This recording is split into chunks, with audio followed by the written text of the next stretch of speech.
and welcome to the show. I'm Vila Bianca. I'm Eric Murphy. This is Skeptic Generation, and we need to talk. Almost forgot to say that part with you, because it's been a week. Hi. Hey, how did last week go?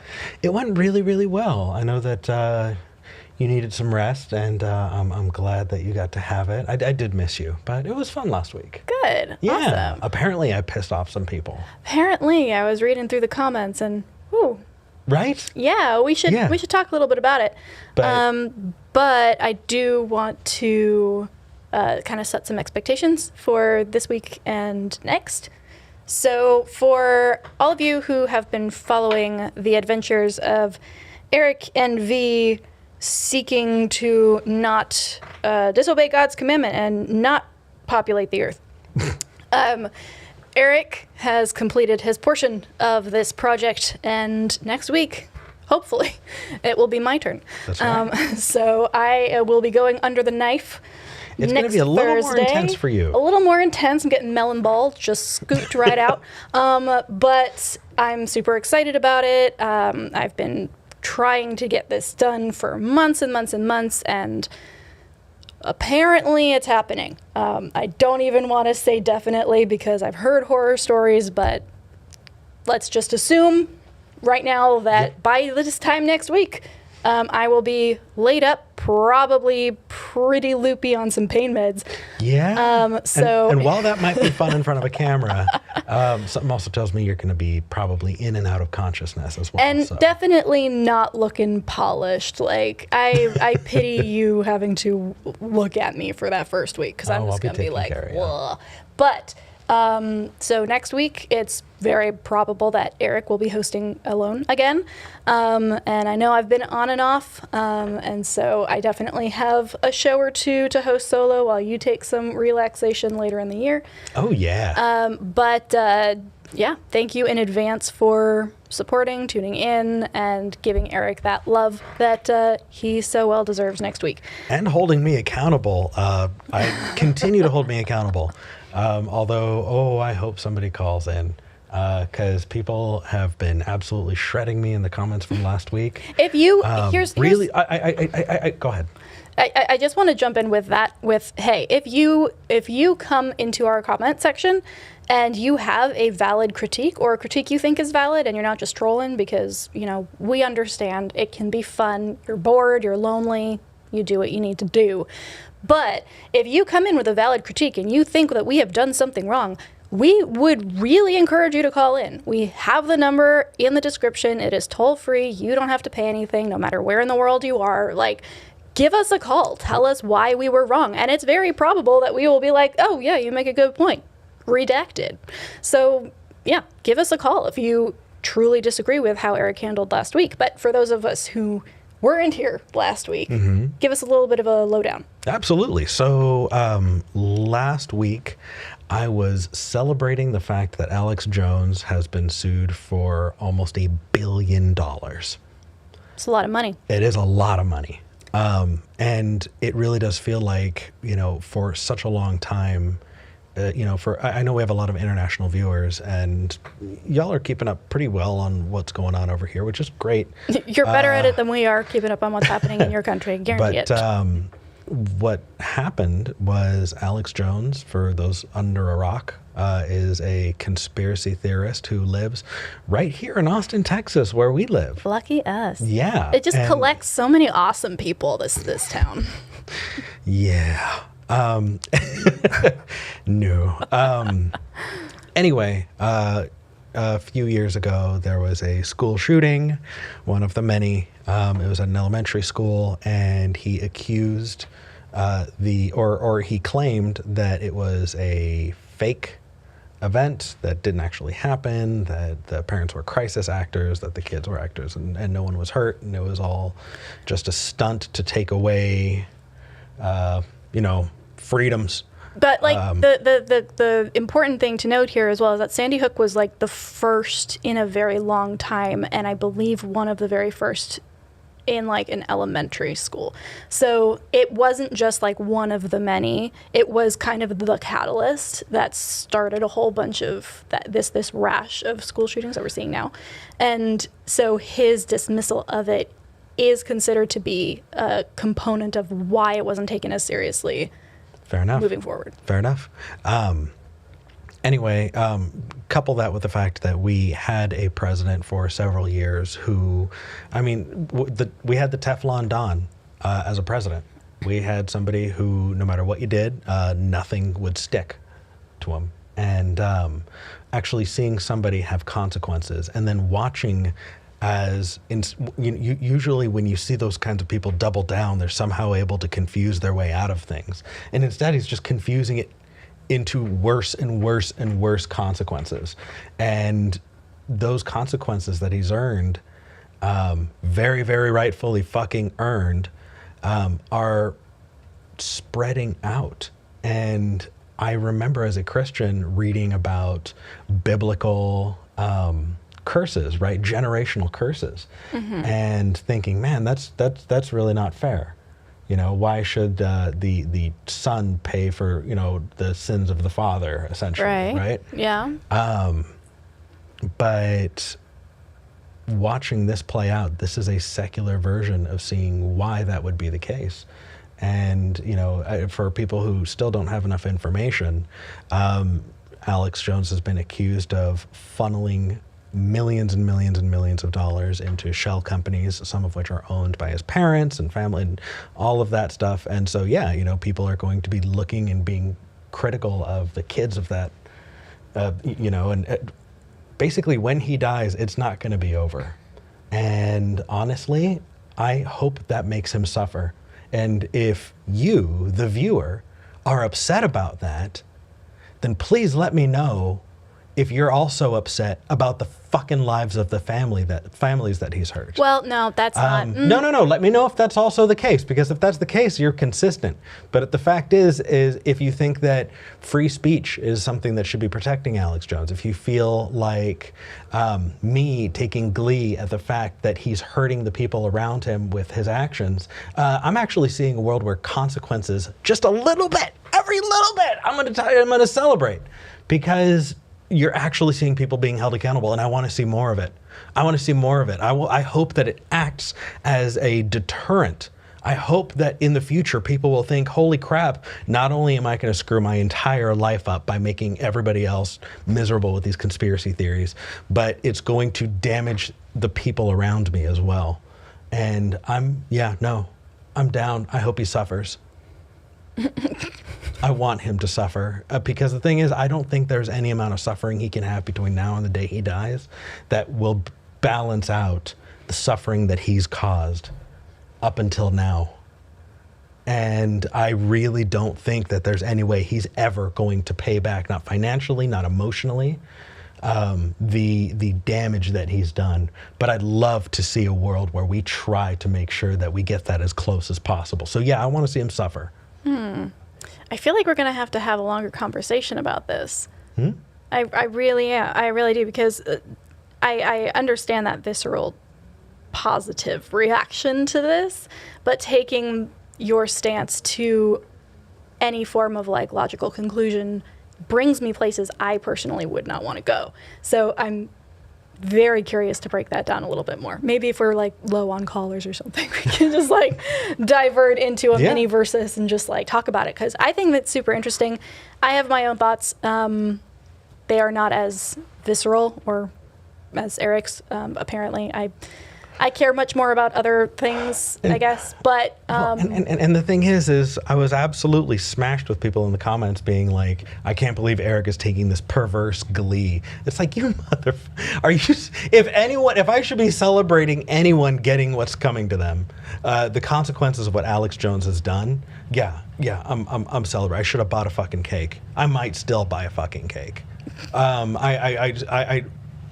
You have no idea. I might want to make it a drinking game, actually. Just play them reading the charges. You will die.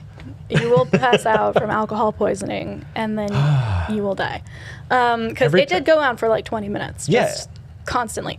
Every time you hear juror number 1, you yell, "Thank you, juror number 1," and take a drink. I'm going to give that a shot. Maybe we'll see how that goes. Give it a shot. Results may vary. Funny. All right, you guys. Thank you for that, Eric. That was rejuvenating. Well, and I see people disagreeing. Hey, we're taking away every barrier possible to that may be preventing you from calling in. Yep. You want to... Not only that, we also have super chats if you do not want to call face to face. We read them at the end of the show. Voice to voice. I totally forgot last week. Yeah, did forget to read them last week. But yeah, we do read those as well. So there are multiple ways to make sure that you are communicating with us if you want us to say something on the show or, address something that we said that maybe we need to rethink. So sure. please. And I'm open to it. Likewise. I don't think it would be this show without us being open to it. Sure enough. All right, you guys. As always, please feel free to call in. The number is 585-526-8774. It's also available via website, tiny.cc/callSG. There's a little spoiler for you right there. We've got multiple people. I forgot that I can't cue that up. We do want to hear from you. Call in to talk to Eric about things. Call in to talk to me about things. We are going to crack down a little bit on the kinds of calls that we are encouraging and accepting. We do want to make sure that we're holding our callers to a standard that is entertaining and exciting and challenging to everybody involved. So if you have a question that you would like an answer for, this is a great place to call. If you have a claim that you would like to see challenged and start an argument with us, that's a great way to use your time on the show. If your goal is to pitch something or tell us how much you agree with us, as much as we like that, or, give us your take on a thing without a way to actually engage with it and start challenging that, maybe save that for the Discord. We will be having Discord sessions ongoing, and we would love to talk to you there, as would the many people who are on our Discord. But, we are going to try amping up the quality of call that's happening. Absolutely. And also, by the way, for people who are wondering, are they just taking calls that they think they can take? We try and take them all. And I wish we had that luxury. That would be awesome. Right? And sometimes we do. But yeah. All right. So we've got several callers. Who are we taking first? Well, we did spoil it. Do we want to take that first? Okay. Yeah. Let's take Sajid in Canada first. We did talk to Sajid the other day. I don't know if he also called in when you were on solo last week, but I would love to talk with you more. Welcome to the show. Hey, how are you? Doing okay. Last time we talked, we had a little bit of an intense conversation. Okay. How are you feeling about things?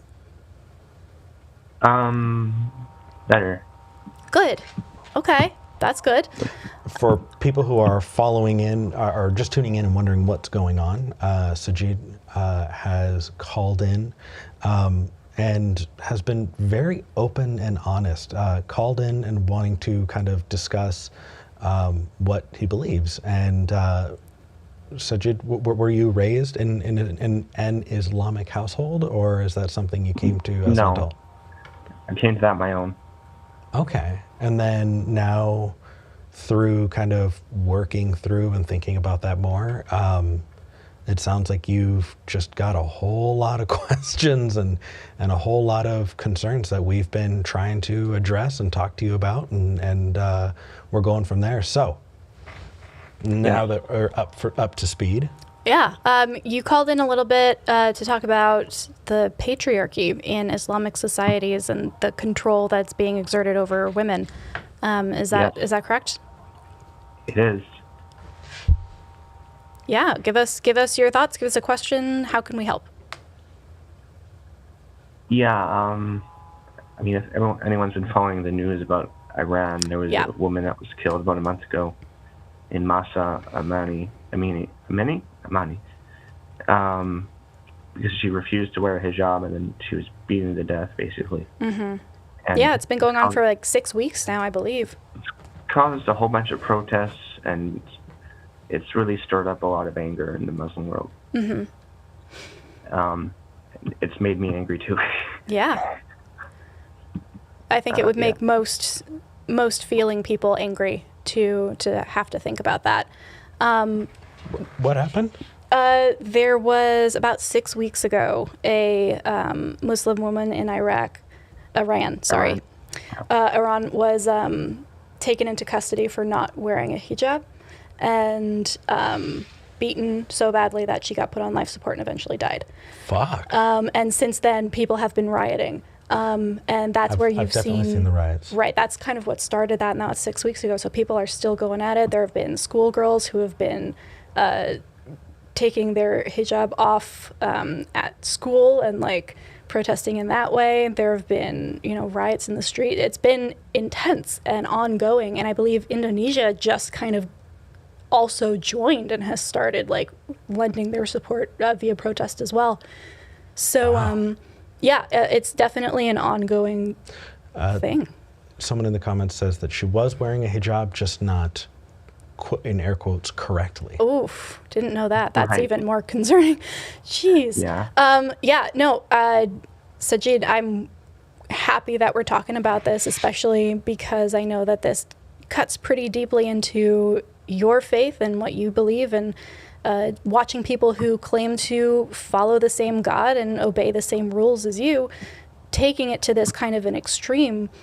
How is that making you feel? It makes me pissed. Yeah. I think it's just ridiculous that these old men in like funny hats and robes can just tell women what to do and what to wear, and it's just really ridiculous in my opinion. Yeah. I agree. What should we be digging into today? Is this something that because the thing I don't want to do, and I want to make sure that I'm being explicit about this, is I don't want to put you on the spot, Sajid, and say, why do you believe in that God? Or why do you follow that religion then? Because I understand, as somebody who was both a conservative fundamentalist Christian and then a progressive Christian, that you can follow a religion in a completely different way. And as long as you are willing to kind of talk about and own when that religion is fucking up, which you are doing and have consistently done, you should not be held accountable for the actions of other people, in the same way that there are people who are anti-theist to the point of wanting to exterminate religion and I am not that, even though I align more closely with that person in terms of their belief in a God. So I'm not going to saddle you with that problem as long as you and I are in agreement that it is wrong. So I guess my question would then become, what do you think is different between you and the people who are enacting this harmful policy that is killing people? Where have they gone wrong, or what are you getting right, in your opinion? Well, I'm trying to understand and listen to female Muslim voices. Mm-hmm. Like, there's some really good authors, like Irshad Manji is one of them. She wrote a book called The Trouble with Islam Today. It's a really good book. Okay. I recommend that one. There's a woman named Asma Hassan who wrote a book called Red, White, and Muslim. I just read that one. That was really good. Obviously, Malala Yousafzai is a really famous example for women's rights in Islam. So you're saying that what the difference is, basically you are broadening your horizons in terms of who you're listening to and what information you're taking in, even if it's something that you maybe are feeling uncomfortable about, or having to address things that, wow, there is someone angry outside. We tried to find a place in the suburbs, right? Okay. So it sounds like what you're doing is expanding your mind, expanding your experience, and taking in the experiences of people who would see things differently from you, and amending your thoughts based on that. I mean, I just think, obviously I'm a man, so I can't understand what it's like to be a woman, especially a Muslim woman, and so I'm trying to, I want to like understand their experience and their kind of perspective on what Islam is and that kind of stuff. If that makes sense. Yeah. Do you think that there are any do you think that in Islam, actually in religious teachings, there's an opinion? Are there any dictates that say how you should be viewing this? Is there anything that you think supports you or may be supporting the people that are doing these awful things? Well, from what I understand, the Quran never actually talks about a head covering. It talks about wearing modest dress, I guess. Mm-hmm. So, but it never explicitly goes any deeper than that, I don't think. It never really tells you exactly what clothes to wear. A lot of part of it's cultural too, I think, based on the culture of the country. Like, for example, in Iran, pre-revolution Iran, it was much more open and people could pretty much wear what they wanted. Yeah. It was still Muslim, but yeah. Right, yeah. The pictures of pre-revolution Iran and then post-revolution Iran, like from the 70s, are shocking to look at as somebody who wasn't around during that point and being like, wow,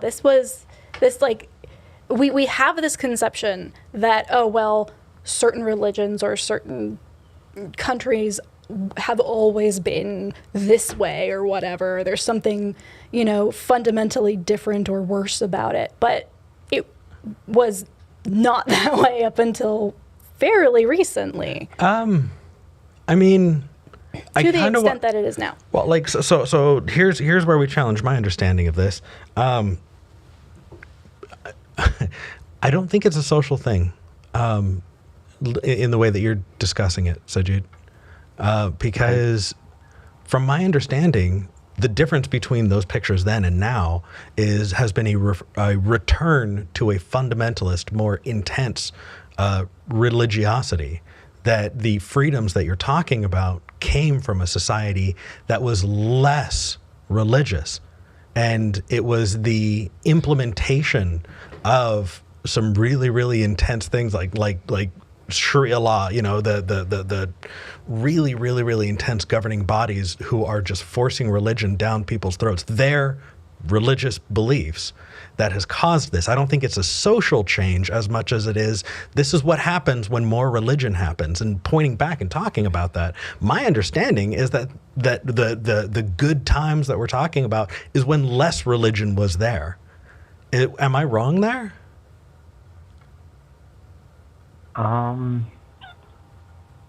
You probably do have a point. I mean, I have to look more into this. This is why I'm leaning. I really don't like describing myself as religious because all the stuff that comes with religion. And sure.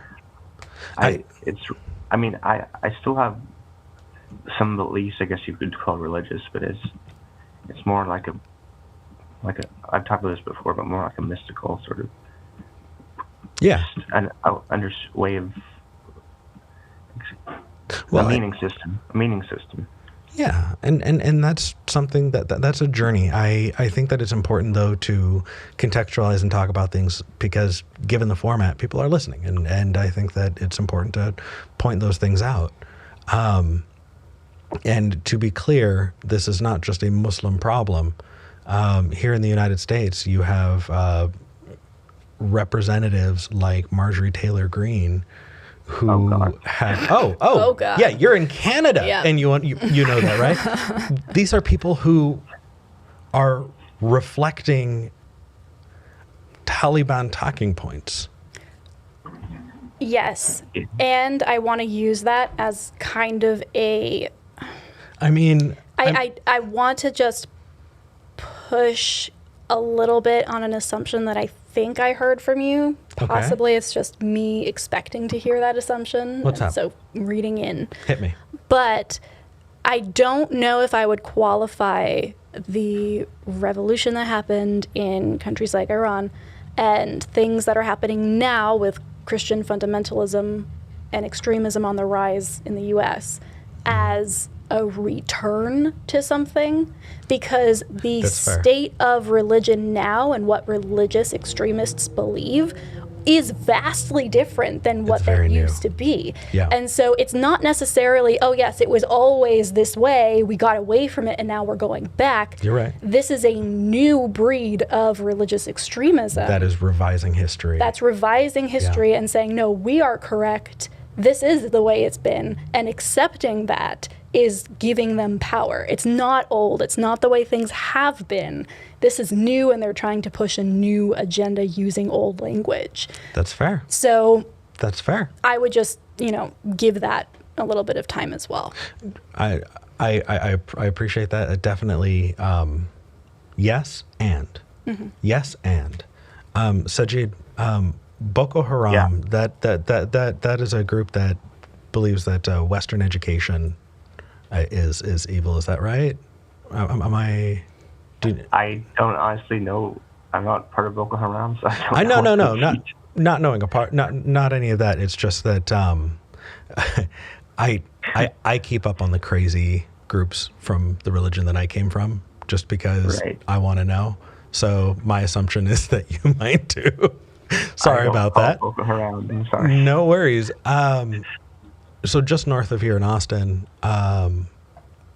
in a city called Pflugerville, literal Nazis were protesting a library. There are people are storming school district meetings, wanting to ban and burn books. I mean, the parallel there in the direction that things are going, I see a level of extremism that we have examples of, and I just.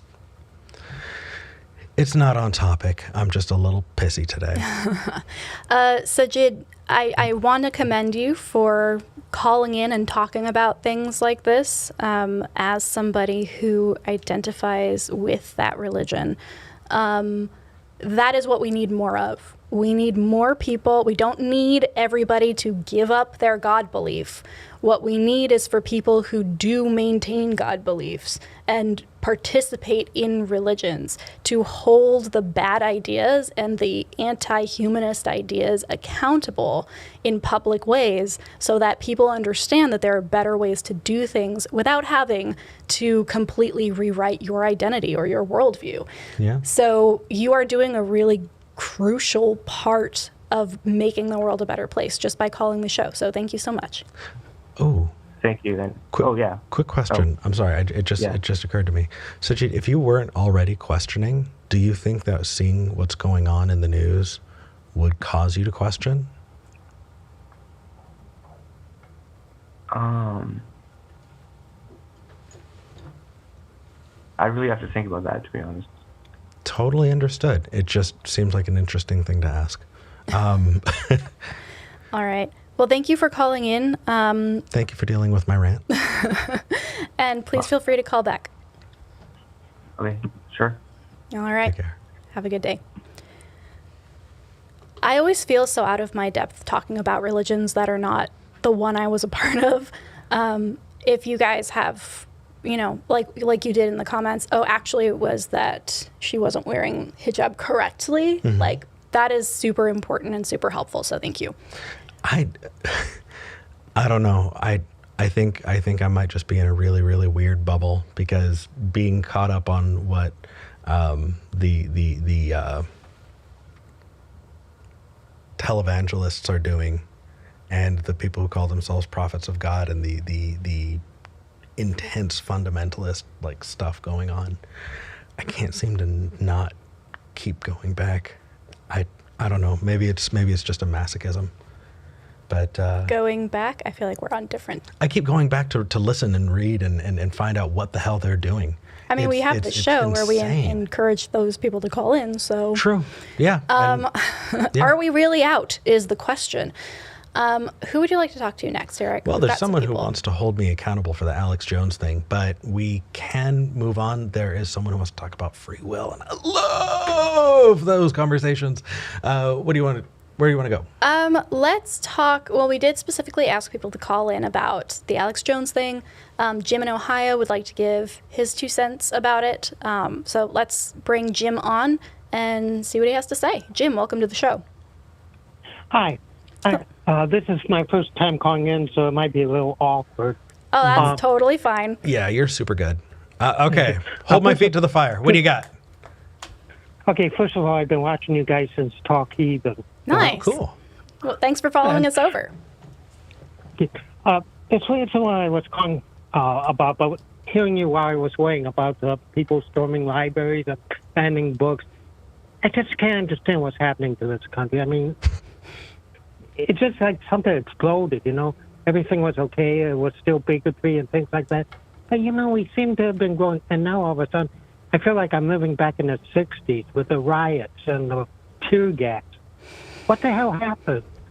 Yeah, I mean, if any of us knew the answer to exactly what happened, we may be able to fix it a lot faster. But I think we're all still trying to figure out exactly what spurred this most recent rash of extremism. But Jim, I want to hear what your 2 cents on Alex Jones are. Yeah. I have to agree 100% with Eric. Oh. I thought you were going to... Okay. No. You know, I don't think of myself as a particularly cruel or vindictive person, but I got to tell you, in the case of Alan Jones, they can't do enough to that guy. They can't. There's no way he can pay for what he's done. Mm-hmm. I'm a lifelong atheist. I'm 72 years old, and this is one of the few times I could actually believe in hell. If anybody deserves eternal torment, I mean eternal torture and torment that we as humans can't even imagine. Well, it's Alex Jones. I think you might be further than me then. Torture, I don't think should ever be a punishment. The distinction here is the difference between civil and criminal. And I think that civil torture is okay. Well, actually, the thing is, when it comes to the society that you live in, right, other people holding each other accountable for things like libel, and when the society that you're in gives you the consequences socially, right? If you're a pariah because you made yourself a pariah, then yeah, that's kind of what they do. Like when you don't wear a hijab. Or where are we drawing these lines? This is why I said we need to have a larger conversation, because I think that the direction you were going eventually leads to where Jim is. And so if you do not agree 100% with where Jim is, what in your line of reasoning is diverting that? And it can't be that, because we just had a conversation with Sajid about that one. Well, yeah, you're right. I definitely draw the line well before violence. I would not advocate for violence against Alex Jones. Physical violence? Yeah, physical violence. Okay. Well, some people ask for it. I don't think so, Jim. As much as cathartic as it may be to say, just with the veil of ignorance, right? The idea that if you created a society that you didn't know who you would be in that society, it would be more fair. You have no idea if you would be Alex Jones if you had like 2 inches on who you are now. What I'm saying is punch a Nazi, is what I'm saying. Jim, we love that you agree with Eric. I'm actually super intrigued by what you brought up, because I think that it highlights where I disagree with Eric. So this is going to give us some really cool conversations. But I think, yeah, this is... Well, okay, maybe we did bring up a point. Maybe I'm going too far, but it's just like I know some atheists say they don't believe in the concept of hell. Mm-hmm. And by that, I think they mean like an actual spirit of hell, like the devil. Right. I'm possessed by the devil made me do it. But there is evil in the world. So I do believe in evil. That may be something if you want to talk about it at some point. But I'm sorry, Jim, to be perfectly honest, V called me on my shit in a way that has absolutely dumbfounded me, and I have dropped out of the planet for the moment. I think I know the feeling. Oh my I think I know the feeling. Yeah. Dear Diary. Oh my 12:05, October 23rd, Eric got canceled. Eric got canceled by his partner on air. Yep. That's devastating. I'm sorry I did that to you. No. All right. No. Keep me accountable. I'd rather you be, yeah. All right, Jim, thank you for coming. Thanks for calling in, Jim. Thank you. Bye. Enjoy your show. Thank Bye. you. Well, Can you just sit with that one for a minute? I kind of do, because there is a really big difference. I think that when it comes to what Alex Jones did was torment families, and because of the platform that he has, it caused those families to be harassed and had their lives made absolutely miserable for years. Was it physical torture? No. No, it wasn't. And so what do you do when you're in a society that you disagree with? Do you... Well, honestly, I don't know. I think I've got a lot of work to do to think about that. But I definitely think that ostracization from society is a whole lot better than beating somebody into a coma and then them dying. So preferable, I guess, God, right? I do not want to make it seem like I'm equating the two. Well, but I also don't think definitely... that what I'm asking you is you were defending civil torture as opposed to criminal torture, and making the case that if it's just violating society's agreements as opposed to breaking a law, then it's okay. And that's where I have a problem. Can I just have Schadenfreude, you guys? Like, honestly, that's all you need to say is, I'm a human and I'm watching a miserable person be miserable, and it makes me feel a little good inside to know that that's happening. Yeah, it does. Dear Diary, October 23rd, 12:07. Oh my goodness. Eric definitively has evidence that he is not a good person, but that's okay. All right, where are we going? Let's talk with Nick in Tennessee. Nick has been on the line for about half an hour, so thank you for waiting. And you called in, I think you called in last week to talk to Eric, and now you want to talk about autonomy and free will, which is interesting. Yeah. Correct. And I called in a few weeks before that and talked with you about moral systems and how best to establish them. Yeah, I remember. Let's dive right into it. Can you have autonomy as a moral standard without free will? What do you think, Nick? Yep. I think you can't. I think if you're going to value the idea that a person should be able to make their own choices and decide, things for themselves about the course of their life, then you're kind of implicitly accepting the idea that we have the ability to make those decisions, and we can we don't have a programming that defines how we behave, because if we did, if you didn't believe in free will and we were all just automatons, then it wouldn't matter if you gave people the ability to, quote unquote, exercise or make their own choices, because they're incapable of making their choices inherently. Well, I think that we're confusing a couple different things here. The options are not necessarily libertarian free will, which is the kind of free will that you're describing, or you're an automaton who cannot make choices and is programmed by something to just act without thought. That can kind of be the dichotomy that people fall into. But there is a host of other options available based on what we understand about psychology and biology and neurology. All the ologies tell us that there is a spectrum in between those two. So, for example, one version of not libertarian free will, but not being an automaton, is the idea that our choices are inextricably influenced by prior experiences that we have had, both in terms of us being people in the world and also physical experiences in our bodies, our synapses firing, our, gut microbiome being imbalanced. All of these things inherently impact how we move through the world and the things that we do. That means that we are not free in the libertarian sense, but that doesn't mean that we then don't make choices with that information that we are using. So I'm going to push back on that a little bit. In that situation, if that were the case, that we are being impacted by our biology, by our surroundings, by our prior experience, in a way we can't just decide to ignore.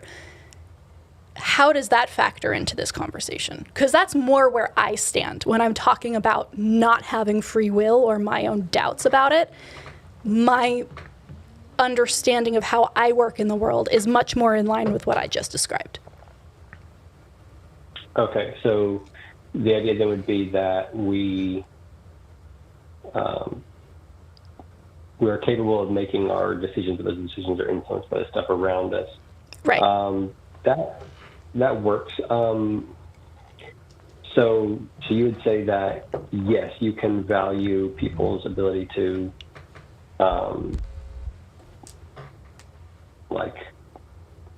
I guess, is it still making? I guess it's still making their decisions if they're being influenced by outside forces and by things in their past and stuff.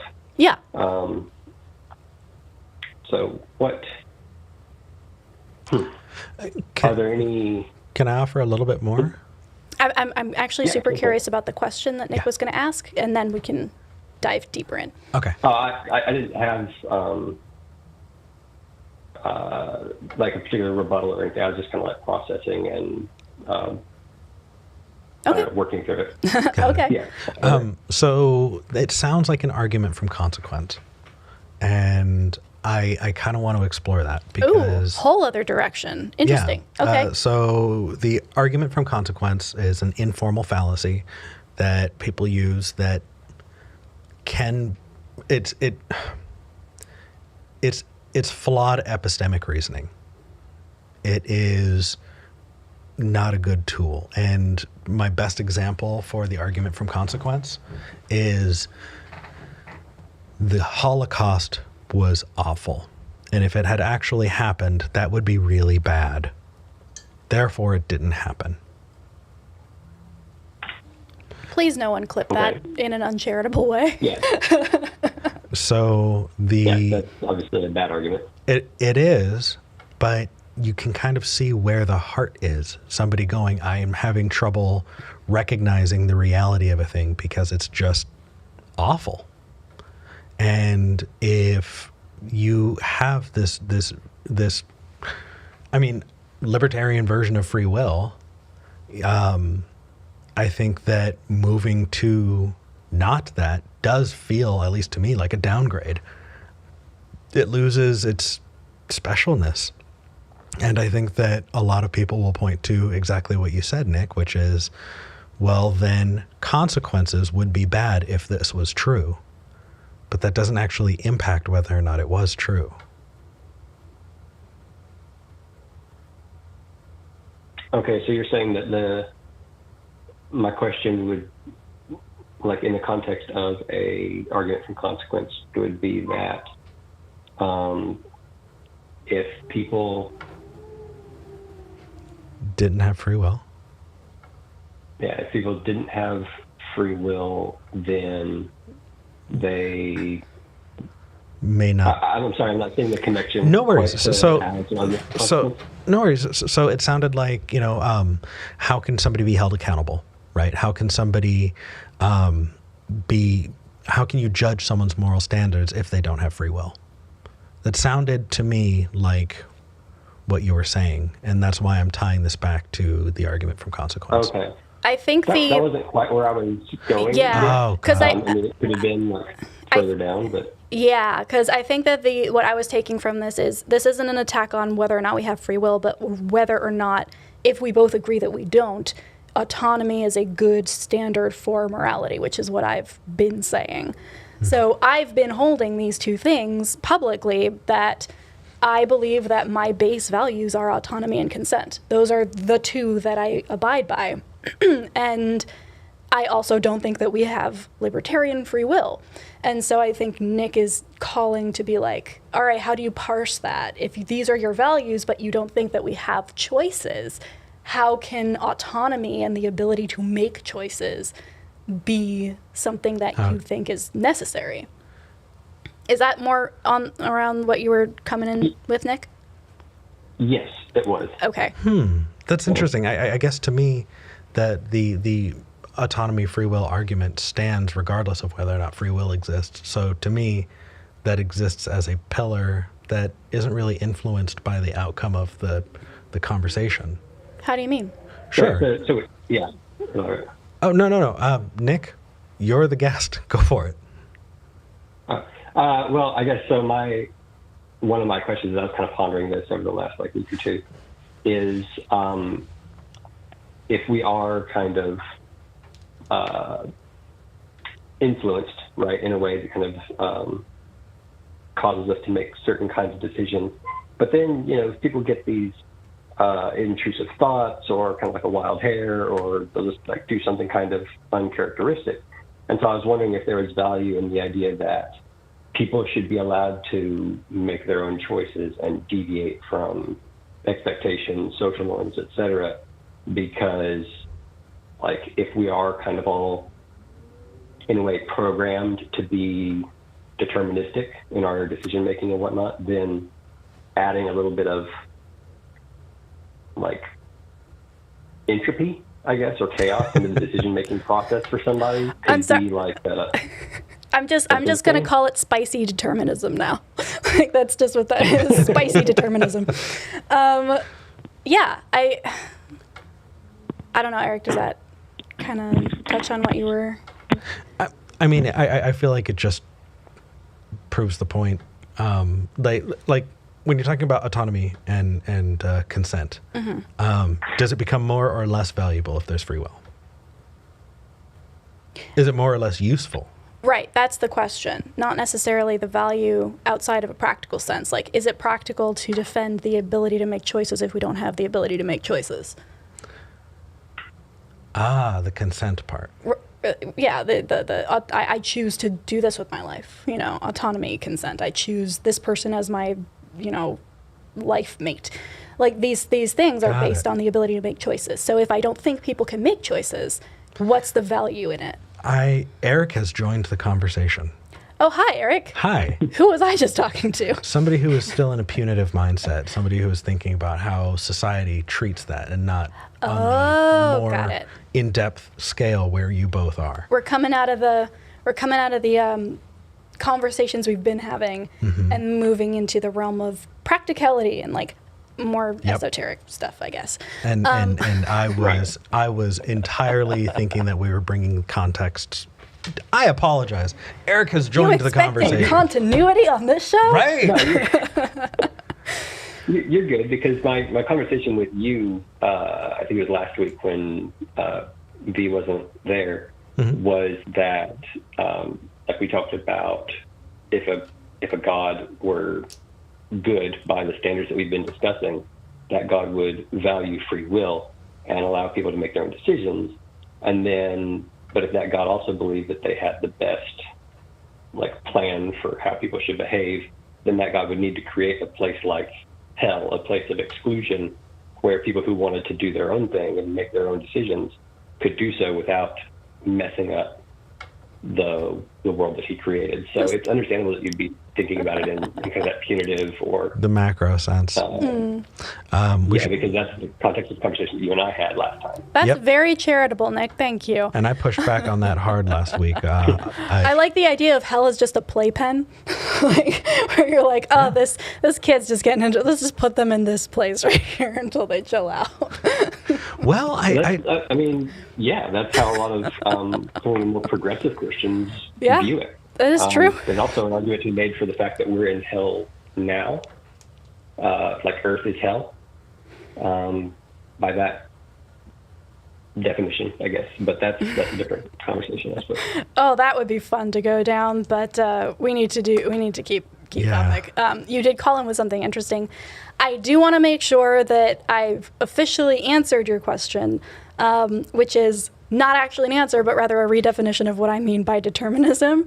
So now that we have that concept in as like the thing that I'm saying, which is not that we are automatons or meat robots, but rather that our choices, which we are capable of making, are inextricably linked to our biology, our experience, our social experience, all of these other things that do not give us as many options as maybe we think we have.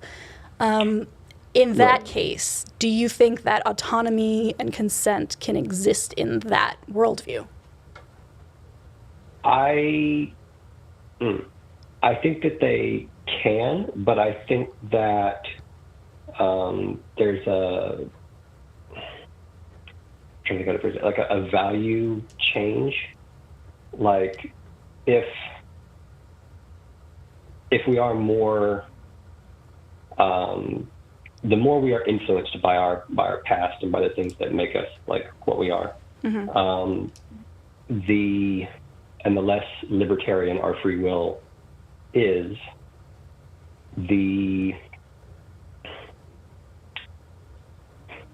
what about people whose life influences cause them to make bad decisions, right? And so if we're valuing autonomy and we're also trying to take into account the things that go into a person's like decision-making process, like let's say we have somebody who's been raised by neo-Nazis and hates people of a certain color, and they think that there's a big conspiracy out to eliminate their own culture and heritage, and so they're fighting back. They've got all these bad reasons for the decisions that they make, but we still want to value their decision, their autonomy. Well, yes and no. So this is where the nuance comes in.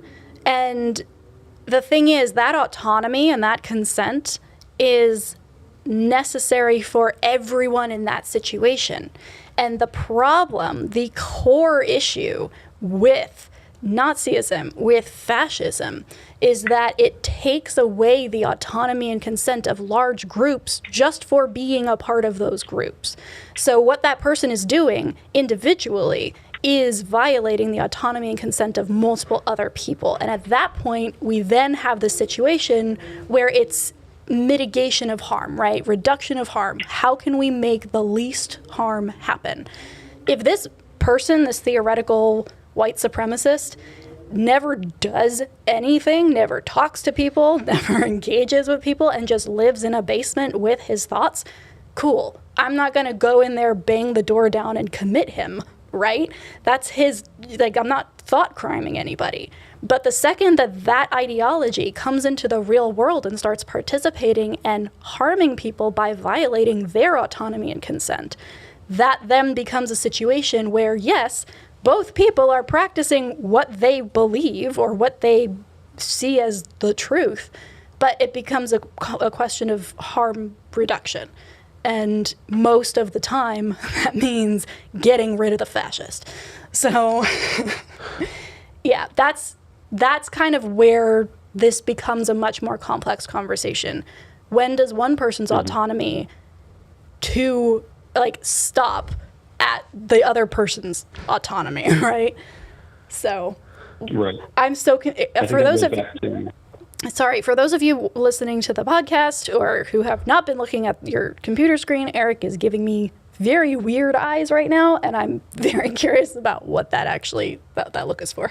I just got out of the punitive headspace. Like I'm trying so hard. And now we put it back in. Just in time for me to be like, okay, let's talk about, the real deep shit. I get into the headspace, I look back up, and you guys are right into the punitive. I was ready to be there. Oh my God. I got nothing, Nick. I got fucking nothing. I probably do at some point, but not today. This is what Twitter is useful for. We can kind of back out of the micro aspect of the conversation and address kind of the overarching like macro stuff that I originally discussed weeks ago. Nick, basically, if I understood what you said. Yeah, we have so many callers on the line, and we are kind of running short on time. I would love to continue this conversation because this is exactly the kind of thing that gets me excited, and I do want Eric to feel like he's included and part of this conversation. No. I want to prioritize the good conversations. Okay. If you're on the train, I get it. But yeah, we do have other callers. Nick, thank you so much for being a repeat caller and for bringing such interesting questions. So thanks for calling. Yeah, gladly. Bye. Have a good day.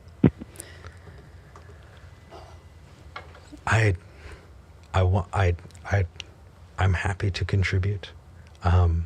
I think you flew solo more on that one. I apologize. I want to be there to back you up as your co-host. That is but okay. I just was not holding my end on that conversation. I was in a different place, and then the flip confused me. Okay. That's okay. You're good. We are good. I think it was I'm still reeling from the calling me out with the you know the punishment for hijab goodness. and whether or not I God, that's a lot to think about. I am going to be really thinking about that. I don't want you to think I'm mad or anything. It's a challenge because I think a part of me wants to defend the Schadenfreude, the glee of seeing someone be punished for bad behavior, you know, or just bad things happening to bad people. Mm-hmm. And I don't like it. But we've got a couple of people who have called in. Look at this one. Yeah, I definitely would like to take John next. Okay. John is a theist from Louisiana who still believes in God and Jesus, but is seeing some kind of disturbing stuff coming from some other Christians and wants to know what to do next. John, welcome to the show. Good afternoon, Z and Eric. How are you? Hey, Doing good. I'm doing my best. That's amazing. That's all we can do. Right? Yeah. John, give us a little bit of an explanation as to why you called today and how we can help. Well, I guess first of all, it's a little bit odd that a theist would be calling an atheist talk show to get their advice on what to do about using the label Christian. But over the last 5 or 6 years, I grow increasingly concerned about even using the label on myself, because if I turn on any news or look at the internet and I see Christians mentioned, they're usually a bunch of nuts that are anything that believe and act so totally different than anything I believe. And when I talk to my fellow Christians who I think are kind of authentic, they say, oh, don't worry about what other people are thinking and doing. Just follow Jesus. Well, I can't do it. I can't continue to use the Christian label in good conscience, understanding that what we're seeing today with this hijacking of the label Christian, to think that it's going to get any better, I think is absolute foolishness. Yeah, that's honestly, you have put that so well.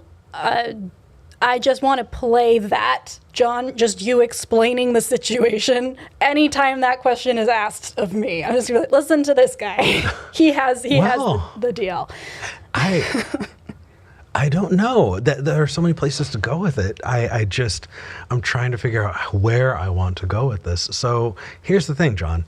There are atheists, right? I call myself an atheist. And there are atheists that are awful people. And yet I still call myself an atheist, but I know that I don't have a lot of things in common with other people who also call themselves atheists. You know, when it comes to self-identification, it's important. And if you definitely see yourself as not representing the group, then no longer using the label, totally understood. But if you do still see yourself as Christian, just not like those awful people, I don't think that's a good reason to stop calling yourself a Christian. If you still believe, but you don't hold those political opinions, I would encourage you to add a rational voice to a conversation that has become increasingly awful. You know, I would rather see you as a progressive Christian than as someone who's not calling themselves a Christian, even though they still believe, you know? Oh, that's interesting. I disagree. Yeah? At least, I not disagree. It's a yes and situation. But first, John, I want you to be able to respond to Eric, honestly, probably speaking some very meaningful shit. If I'm putting myself in John's position, which I was in 6, 7, 8 years ago, I know that would have been very comforting to me. So, John, what are your thoughts on that? I hear exactly what Eric is saying, and while I agree, the problem is that usually when, in casual conversation or elevator talk or whatever you'd want to call it, where the Christian label pops up, it's not exactly, it's usually not conducive to a good conversation to get into the nuts and bolts of it. And I'll use kind of a parallel example. Not too many years ago, I would have been, I would feel highly complimented if someone called me a patriot. If someone calls me a patriot these days, I kind of feel like that's a slur now, because when someone hears the term patriot, at least in my mind, I'm seeing a replay of the news showing the January 6th insurrection because, hey, they're all patriots. So I don't even like the term patriot anymore. Damn, which is sad. No, exactly, and that is the crux of this. I think that is sad, and it is a co-opting of a term. And John, you are spot on. This is actually a strategy that people use in fascist circles to dismiss other people as well. So, for example, the term libertarian back in the day meant anarchist. It meant somebody who was anti-government, pro, the government part, sure, anti-government, but it also had a lot of really progressive left-leaning positions, and that was understood.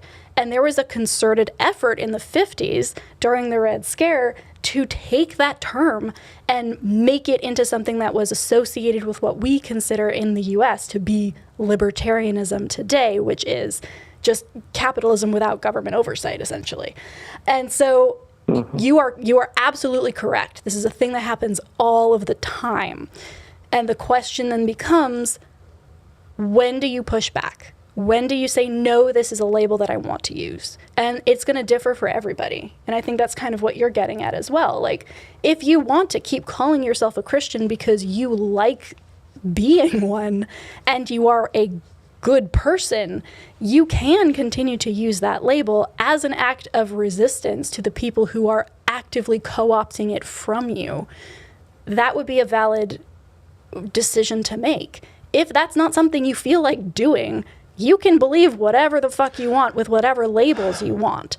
And that's also okay. The area that I was going to push back on initially with what you were saying, while I agree, I also think that there is a case to be made that in certain situations, like on census data or for surveys or these things where people ask, are you Christian? And then use that information to say, see, we're a Christian nation because X percentage of people said that they were a Christian. When I know so many of those people are like you, John, who believe the things, but maybe don't have the affinity for the political side of things or the labels or the extremism and just go, yeah, sure, I guess I'm a Christian. But then that statistic is used to further push nationalist agendas. So my 2 cents, if it were me, John, don't call yourself a Christian. See how it feels. See how it feels to pick something else.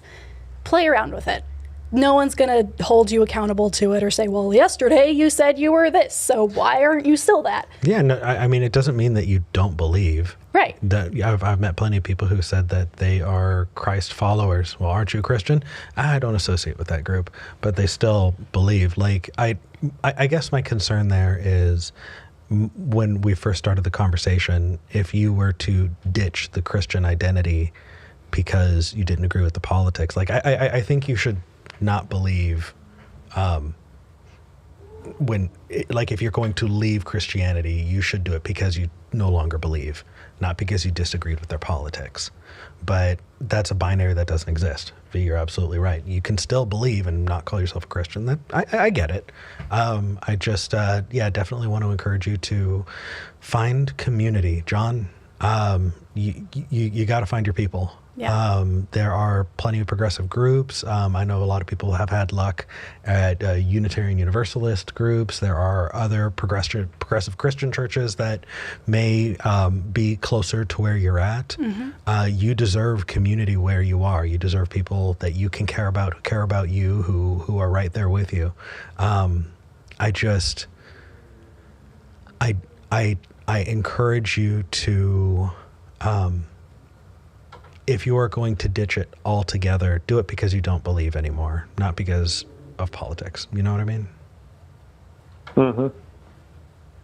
Well, you've given me some things to think about, and I'm increasingly struggling to find anyone who uses the label Christian who wants to have any kind of meaningful conversation. As a matter of fact, my Sunday mornings now are meeting with 5 atheists, and we have the most delightful conversations about a variety of topics, and they're like the only people that I can, have any kind of intelligent conversation with.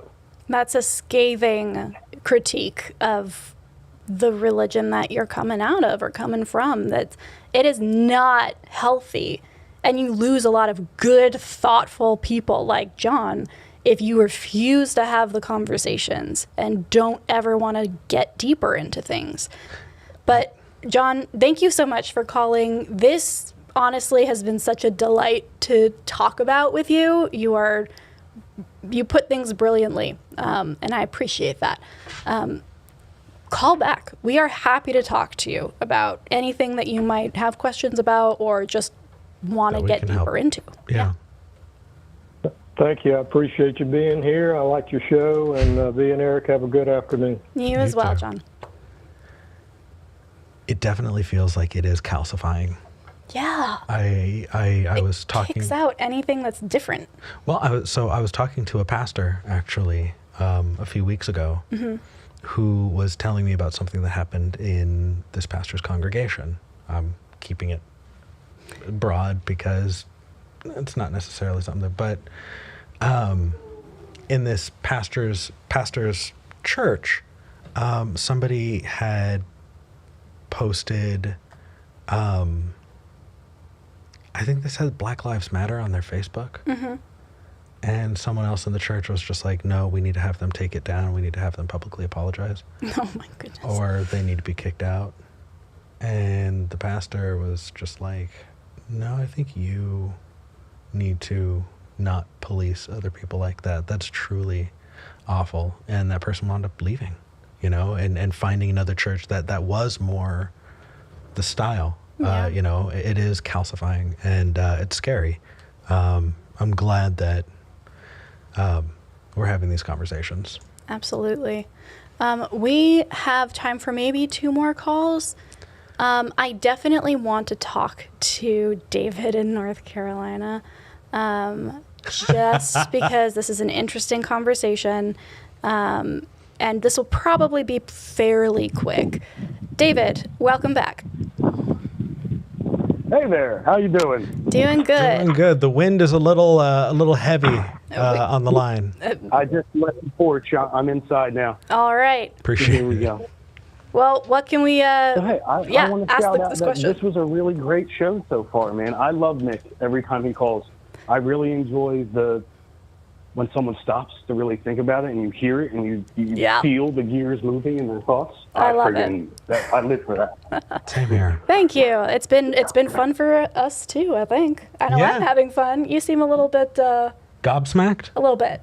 Well, so Eric's been stun-locked this whole time. I really have. And what's funny is I saw 1 or 2 people in the live chat that are kind of viewing that as weakness. I'm proud that I have What?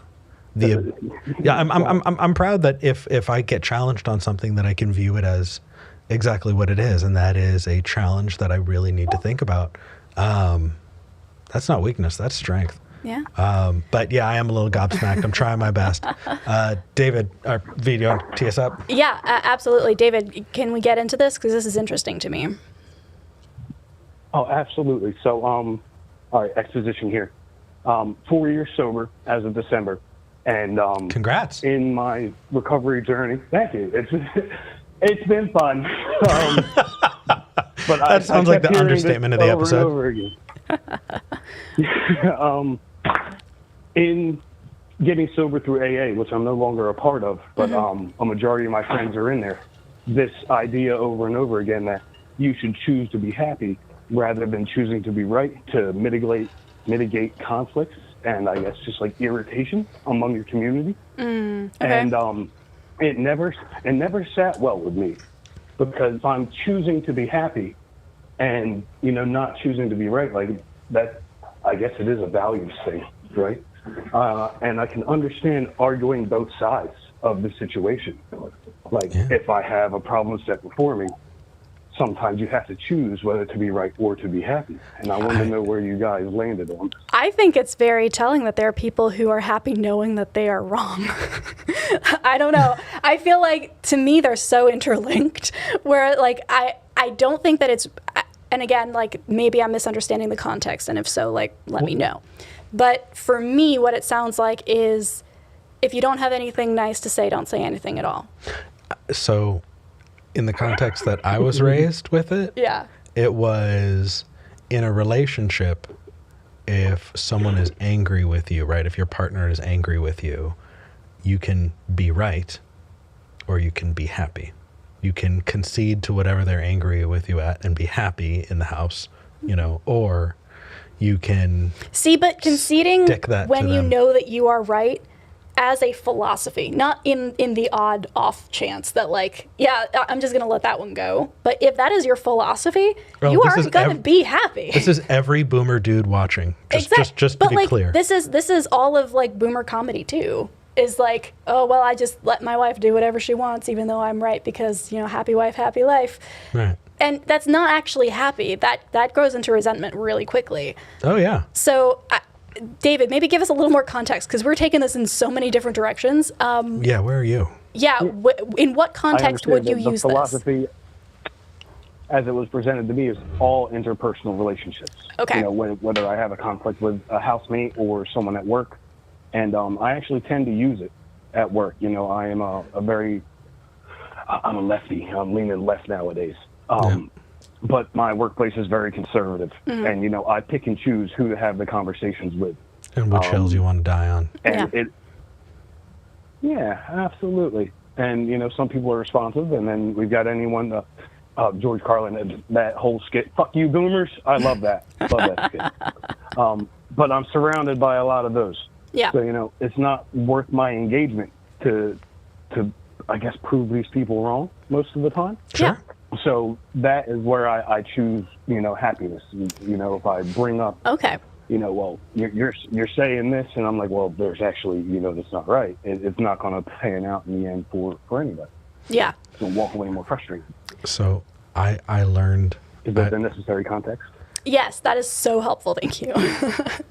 Anything you want to say, I feel like I've learned a lesson in my personal life that has given me the solution to this. Oh, all right. Like, well, spill. Truly.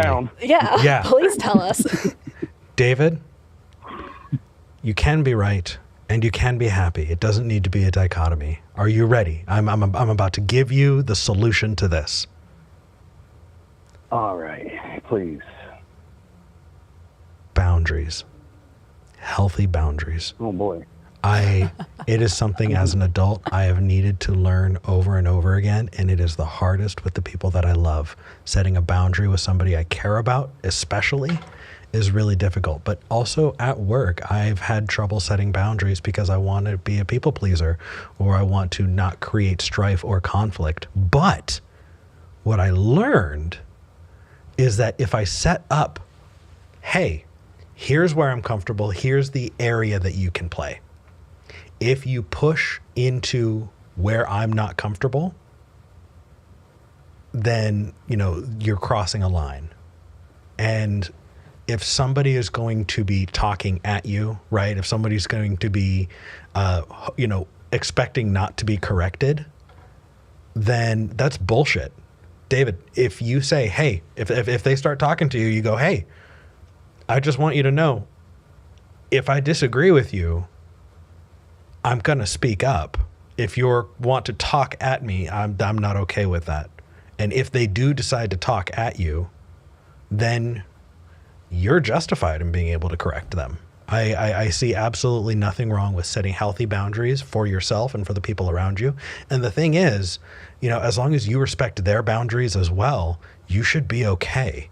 But the right or happy thing, what I've found is that so long as you are operating within the boundaries that you set, happiness is so much more achievable. I am so much more willing to let things go when I give people the boundary. Hey, here's where you can play. But, don't take it into my personal space. Get out of my incredible. backyard. Yeah, right? Right? I have a conflict of interest that is here now because Okay. I believe, this is just a belief, there is growth in discomfort. Yeah. And that doesn't mean I necessarily always seek out discomfort, but I know that in challenging myself in uncomfortable situations, there is growth to be had. But you're consenting to that. And if you expect growth in other people, they need to consent to that as well. You can't push into other people's discomfort and expect them to listen to you and grow from it. You can push them and get and prep them and say, hey, I want to push back. Let's talk about this. They're much more willing to listen. They're much more willing to change. You can still make them uncomfortable. You can still be uncomfortable, but do it when everybody is consenting to it. Agreed to it. We need to be consenting adults here. Yeah. Absolutely. I love that. Do we have time for one more quick amendment here? I had another topic, but I was hoping it was very small. Let's try it out. Shared something. You shared something. I'm Dr. Pastor Shanachu, by the way, Esquire. Oh, okay. You guys might know me from Twitter. Oh, cool. Hey guys, how you Hello. doing? I want to say, if you slide in Eric's DMs, he will answer you, and I appreciate that. Not always. I've got like 200 unanswered messages on Twitter. Here's the thing. If you happen to catch me while I'm, I've got the time and I'm checking, I may answer. If you message me and it's been a month, I guarantee your message has been buried and I may not see it. So like, I feel so special. Well, I wish that I could make you feel special, but I was probably on the pot. Nice. Oh my goodness. Appreciate you. I want to be honest. David, all right, yeah. what Let's get out of is this? What is this question? I'm saving Eric from himself. Please. Absolutely. V, you had expressed the ideas of gratitude versus relentlessness, and that's one I share as well. When you sit on being grateful all the time rather than relentlessly pursuing your goals. Yeah. And I just want to know if you would expound upon that. I don't even need to be on the line unless you'd like me to. We can continue. Hell yeah, absolutely. Let's wrap up here so that you can just kind of enjoy the show and don't have to worry about being on hold. And then we'll move right into our last caller, but I will definitely do that, David. Thank you so much for calling. Yeah, thank you. Take care, guys. Absolutely. Keep on keeping on. And anyone who's trying to get sober, please look up Smart Recovery. That is what's worked for me. It's science and evidence-based recovery. You don't need to be caught up in this religious mumbo-jumbo. I love it. I'm all about that. I'm all about that. All right. Thank you. Take care, guys. Bye. All right. Real quick. I liked that. Yeah. David, call back. But essentially what I said before, possibly on the show, definitely online, is that I think that instead of, we need to get out of this mindset of being grateful for things as a way of dismissing asking for more. So yes, of course, if somebody does something nice for you, be grateful to that person. That's not what I mean by that. What I'm saying is, if you say, all right, I'm going to vote for this person and request X things as a result of that, and then they give you half of that, the response should not be, well, just be grateful you got half of what you asked for as your condition for voting for this person. It is, no, go after that second half, because what we are seeing is people who support things like the current administration being like, hey, be grateful that, $10,000 to $20,000 off of your $100,000+ student debt thing is forgiven, even though now it's not, it's blocked in the courts. sorry if I'm the one who told you that and ruined your Sunday. The response to that is not, well, be grateful and go away. It's, all right, you've proven you can do this, now do better. We expect more of you because that was the agreement. we put you in this position, you do X things for us. You don't get to do half of those things and then tell us to be grateful and go away. No, you are our representative. Exactly. That's the context I was talking about it in. There are potentially contexts where that doesn't apply, but it's kind of the overview there. Yeah, you hope that in a representative democracy that the people who are representing the people are actually doing what the people want. Yeah. But that's not how that works, though. I said you hope, but that is definitely a power dynamic that's not the case in interpersonal relationships. Oh, sorry. I know that we normally only read super chats, but Sonia Hopeful just wrote in the chat, my employer keeps telling our union negotiation team that we should be grateful to have jobs while we're asking for wages that keep up with inflation. Exactly that kind of situation, Sonia. Thank you for that. And good luck. Good for you for being part of a union. Yeah. All right, we've got one more caller today. We want to make sure that we're not running over, and we also have time for super chats. We will read all of those. If you haven't left one yet, please feel free to. It can be about anything. Who do you want to talk to last? Oh my goodness. I don't know. We've got someone who wants to ask you a question. Okay, perfect. Let's do that because oh my gosh, we have a former Freemason. Please call back. We have somebody who wants to talk about anxiety over, the end of the world stuff. Please, please, please call back. We have somebody who wants to call and talk about legislation and legislating morality. Holy shit, that is a conversation that needs more time. Please call early so that we can give it the time it deserves. And in the meantime, let's talk to Sakura in New York. Sakura, thank you for calling in again. I was telling my mother, I said, they have so many callers, they're not going to take me. And then I said, oh my God, I feel like I won the lottery. Hi. Hello, welcome back. Happy to talk to you again. Yes.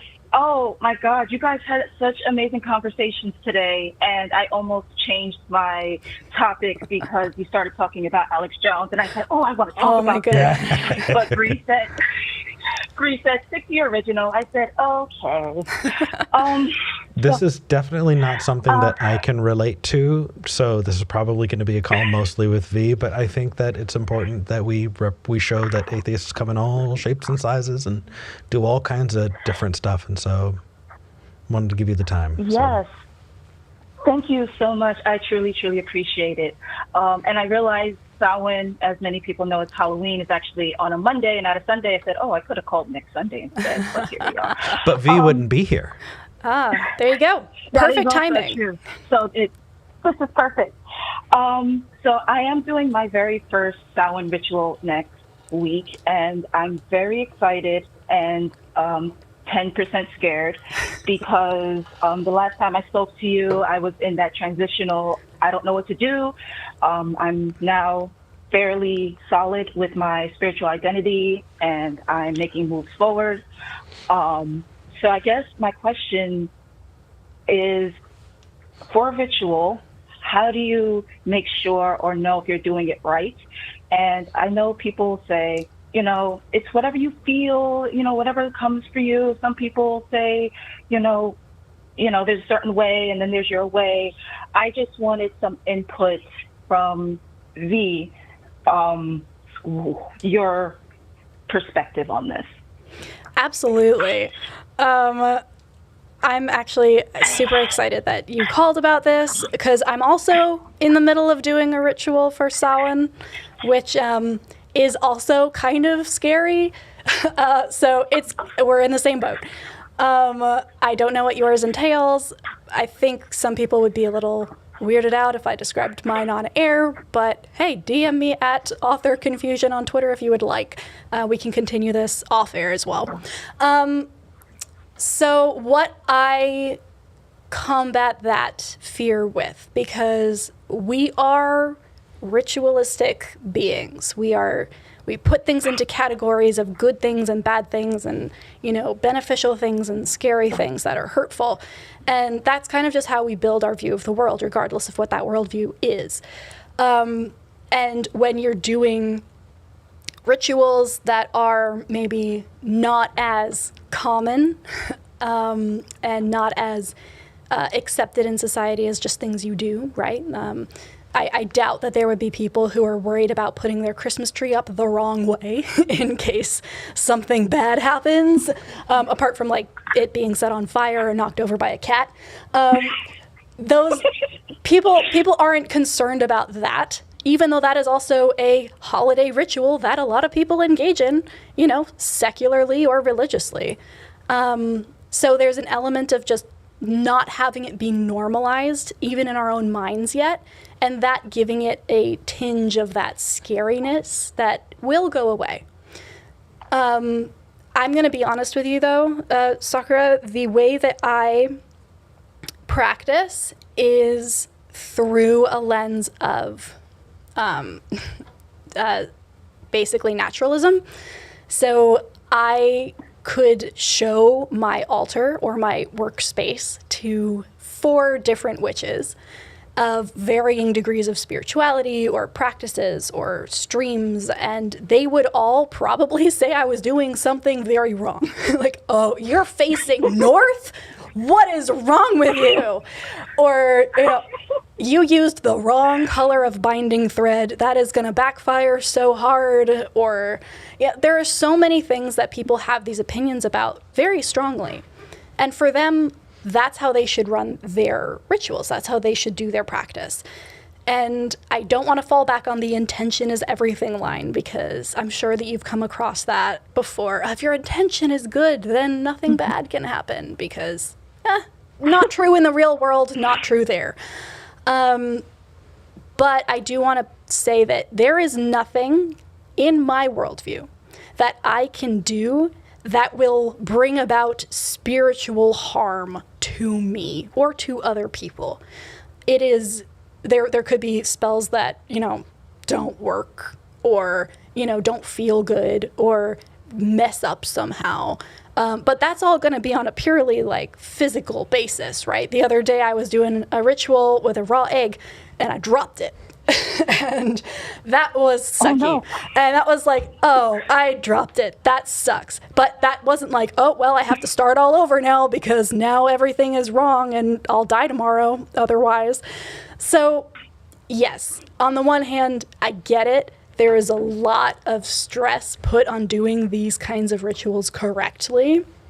There are a lot of stories about people who have done it incorrectly and seen the consequences, right? That's basically the entire genre of fairy tale or folk tale is, well, they did it wrong. It sucks to be them.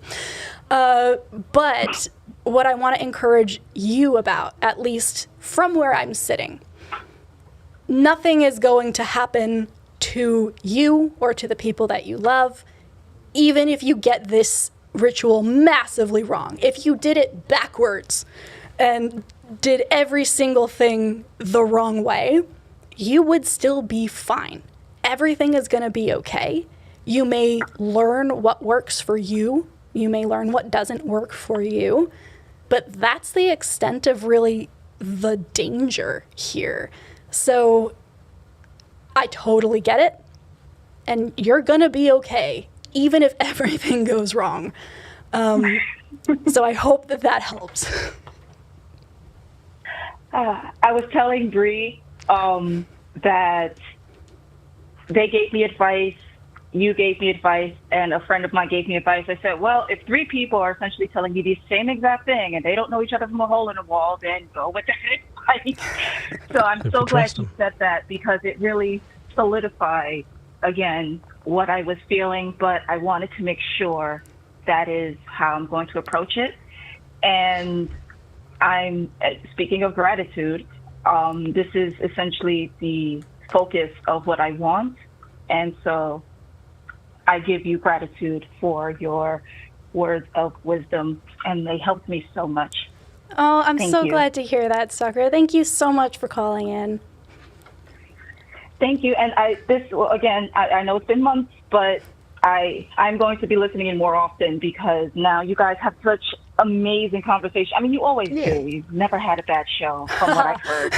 So I can come up with a topic Eric can speak in because I feel every time I call, V is dominated with me. I feel bad. Honestly, I have a couple things to say after this. That this conversation has sparked a discussion in the comments that has thoroughly frustrated me. So I am going to have things to say, but I'm glad that you're getting value and you're having fun and you're listening. So thank you for being here. Thank you so much, and happy Samhain. Absolutely. Happy Samhain to you too. Take care. Bye. Okay, we need to talk. Okay, just 1 second. Let me bask in being seen in a way that I'm not normally seen. Like, that was cool for me. Good. I feel nice and warm and fuzzy. I know I'm not in a second, but for this moment, I feel nice, warm, and fuzzy. All right, we're going to have to go over time because apparently we need to talk. Yeah. What's going on? Okay, so here's the deal, you guys. If you're watching and you're thinking, oh, V is losing credibility by talking about witch stuff, let's investigate that just a little bit, shall we? Because, okay, I celebrate Thanksgiving in the United States.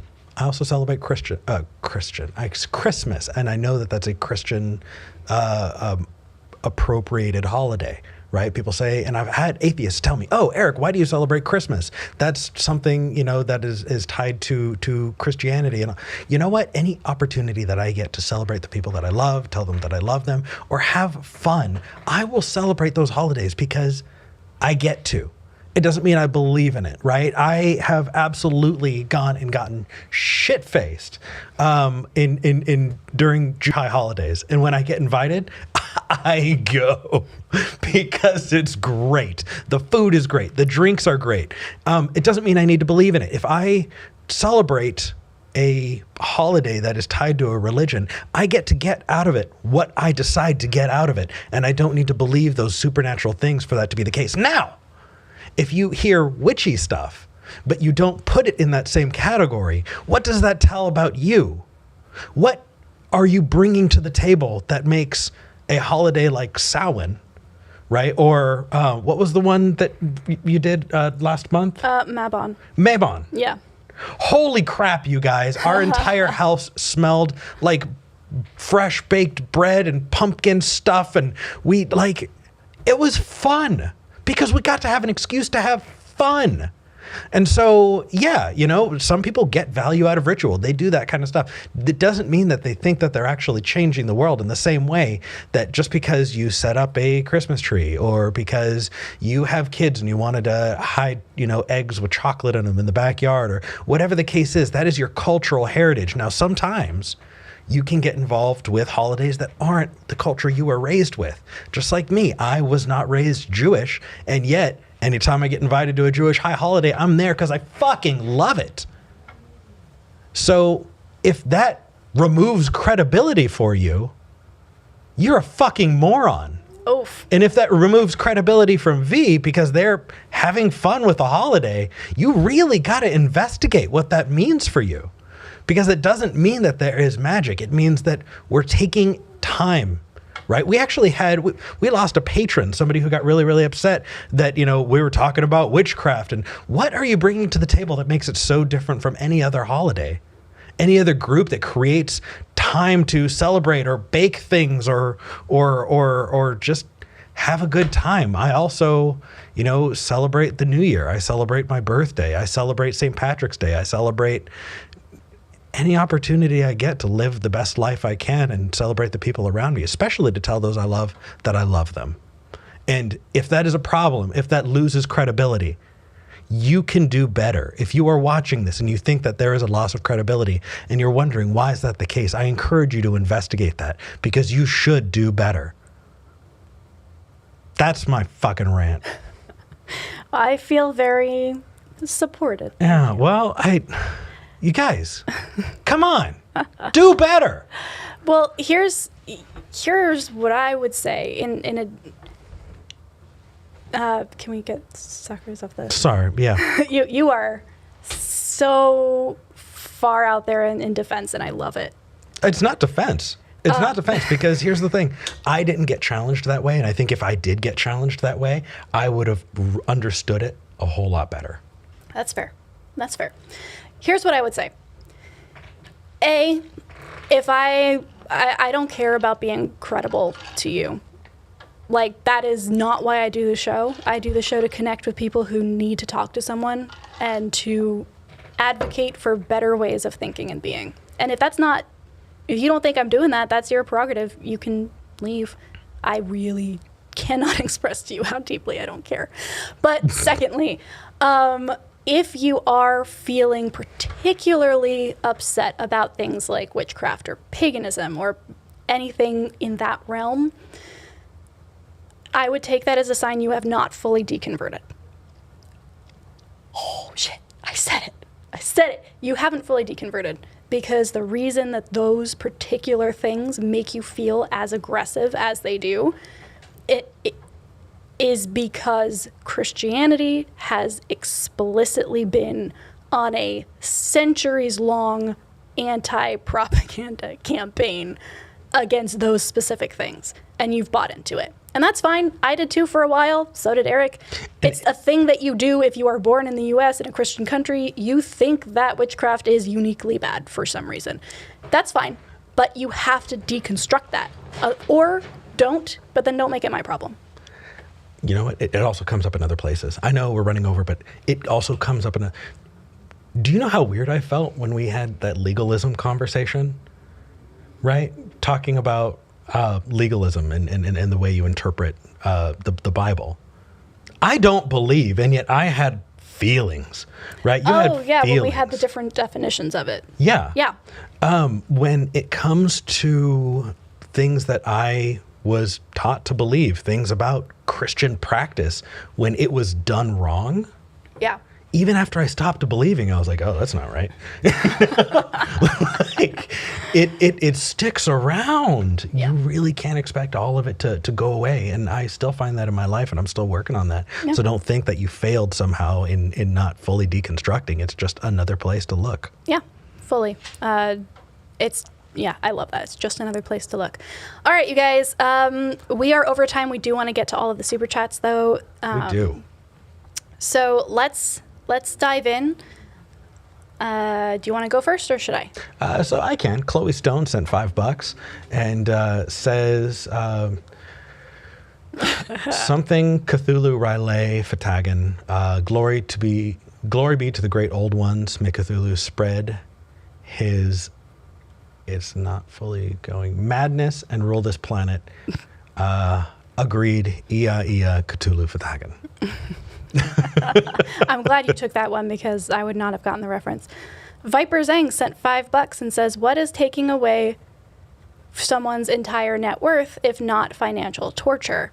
Oh, this is back to the Alex Jones thing.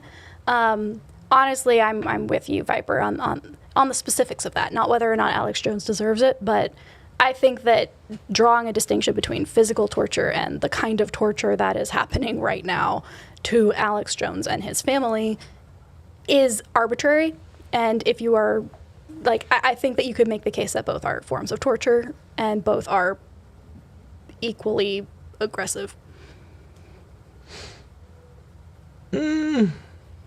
I obviously have a lot of thinking to do about that, because I am fucking gleeful at the fact that that somebody who caused so much pain and suffering is getting some consequences.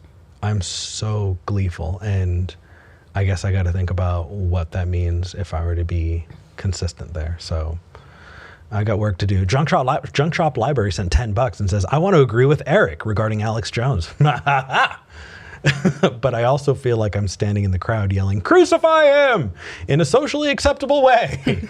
And then I feel icky. Yeah, the ick, it's kind of funky, isn't it? I'm feeling icky too. I'm feeling icky too. I'm glad I'm not alone. Oh, that put a very funny image in my head, Junk Shop. Thank you. Viper Zhang sent $2 more and says, also noting I don't disagree, but making a point. Understood. Fair enough. Atheo Rokatru sent $10 and says, happy Samhain from your favorite atheo heathen. Hello. No topic for me this week. No topic for me this week from me. Just wanted to say hi, guys. Miss you. Feeling sick. Throw your magic at me if you can. Well, that's actually quite interesting because I have a lot of... The only way that my doing anything for you would impact whether or not you were feeling sick, and I'm sorry you are, is if you knew that I was doing so and got some feeling of being looked after from that. Yeah. I got into this topic ages ago on Twitter, which is like the difference between doing a ritual for yourself and whether or not you can do things like love spells or like impact someone else who doesn't know you're doing it. It's like, you can't. No, that's outside of the realm of what is possible. But understood. Appreciate you. Hope you feel better.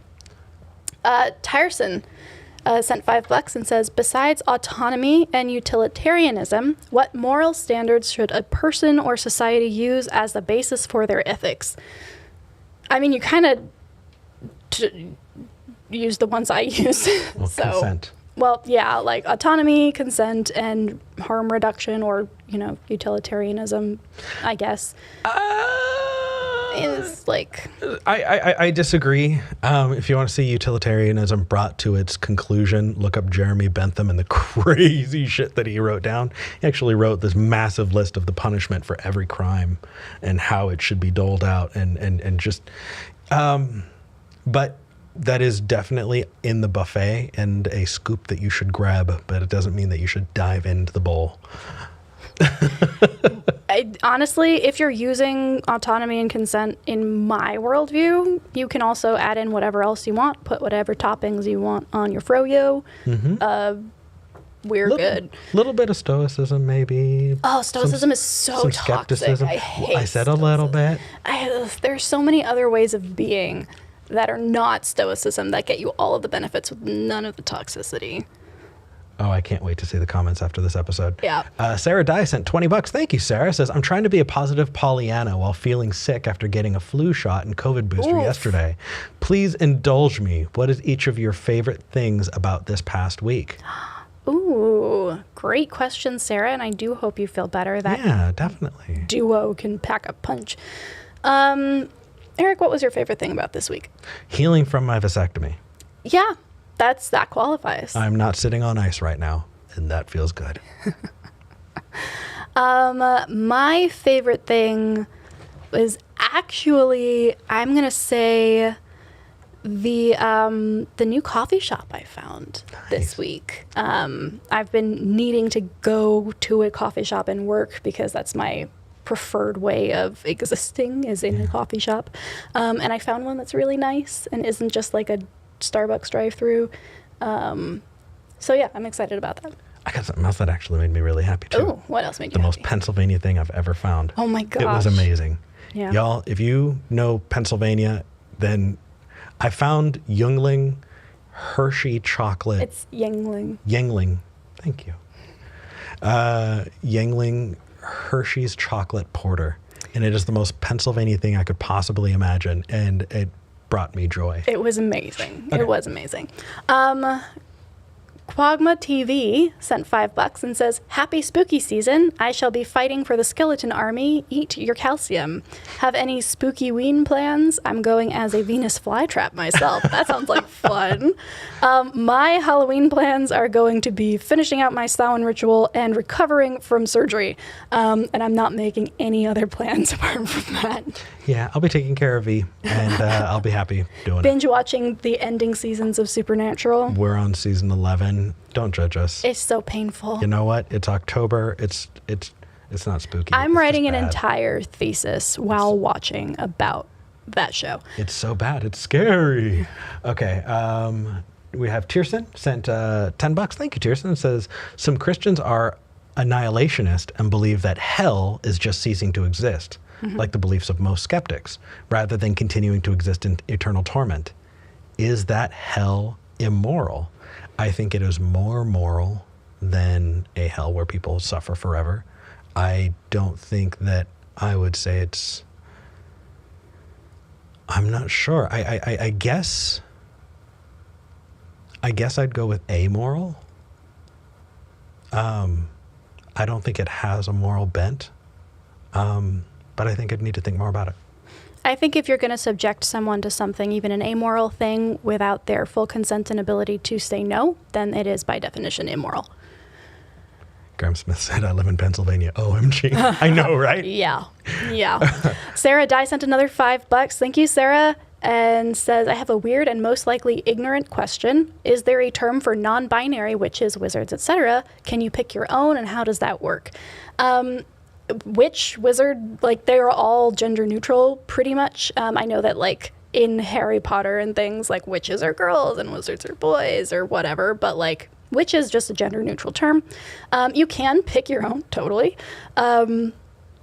I actually am diving into my own heritage and Irish roots, and so druid is becoming more and more interesting. Drew is actually the singular for a druid. Druid is actually plural, I believe. So, yeah, it varies. You can be whatever you want to be. Anthony Scamici? Garnici, I think. Yeah, I can't read it. Sent $25. Thank you, Anthony. He says, Eric, we should talk narcissism. I think we both come from the same background. Hopefully we can also talk Freemasonry next week. V, no more dropping eggs. That will not be a problem after next week. Yeah. This has been a lot of fun. We usually don't go over this much, but we've had some really, really fun conversations. I'm definitely more energized after this episode. So thank you, everyone who called in. Thank you to our incredible call screeners. Oh, yeah. Is there anything else? Just shouting out the Patreon, as always. Yes. If you like the show, like what we do, feel free to support us on Patreon. Even $1 an episode helps. You can also find our wish list for stuff we need for the studio to keep it running or to make it better at tiny.cc/SG wishlist. And you can also buy us a coffee. Someone bought us a couple coffees the other week, which was really, really awesome. It really, really was. Thank you. And in the meantime, like, comment, subscribe, do all the YouTube things. Can't miss with any of the buttons. Ring the bell. Yeah, there's no more thumbs down, is there? Hey, thumbs down is totally acceptable as well. It No, just counts towards engagement, so we don't care. Until next time, you guys. We're glad we had this talk.